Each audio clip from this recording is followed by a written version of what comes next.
നെഹ്റു കോളേജിലെ വിദ്യാർത്ഥി ജിഷ്ണുവിന്റെ മരണത്തിൽ മനുഷ്യാവകാശ കമ്മീഷൻ കേസെടുത്തു. വിവരങ്ങളുമായി ജിതിൻ ചേരുകയാണ്.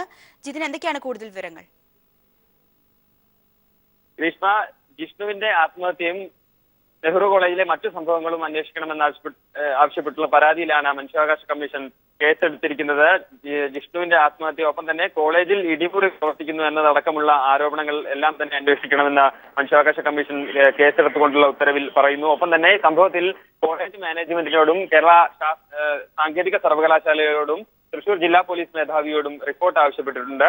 മറ്റു കോളേജുകളിലെ സമാനമായ മനുഷ്യാവകാശ ലംഘനങ്ങൾ അന്വേഷിക്കണമെന്നും മനുഷ്യാവകാശ കമ്മീഷൻ ഉത്തരവിട്ടിരിക്കുന്നു. അന്വേഷണത്തിന്റെ ഭാഗമായി അടുത്ത ഈ മാസം 31-ന് തൃശൂരിൽ മനുഷ്യാവകാശ കമ്മീഷൻ സിറ്റിംഗും നടത്തും. മനുഷ്യാവകാശ കമ്മീഷൻ അംഗം കെ മോഹൻകുമാറാണ് ഇപ്പോൾ അന്വേഷണത്തിന് ഉത്തരവിട്ടിരിക്കുന്നത്. പൊതുപ്രവർത്തകനായ എച്ച് ഹഫീസ് നൽകിയ പരാതിയിലാണ് മനുഷ്യാവകാശ കമ്മീഷന്റെ നടപടി. ജിഷ്ണുവിന്റെ ആത്മഹത്യയും കോളേജിൽ നെഹ്റു കോളേജിലുണ്ടായ മറ്റു സംഭവങ്ങൾക്കുമൊപ്പം മറ്റു സ്വാശ്രയ കോളേജുകളിലെ സമാനമായ മനുഷ്യാവകാശ ലംഘനങ്ങളും മനുഷ്യാവകാശ കമ്മീഷൻ അന്വേഷിക്കണമെന്നാണ് ഉത്തരവിട്ടിരിക്കുന്നത്. ജിഷ്ണുവിന്റെ മരണത്തിൽ മനുഷ്യാവകാശ കമ്മീഷൻ കേസെടുത്തു.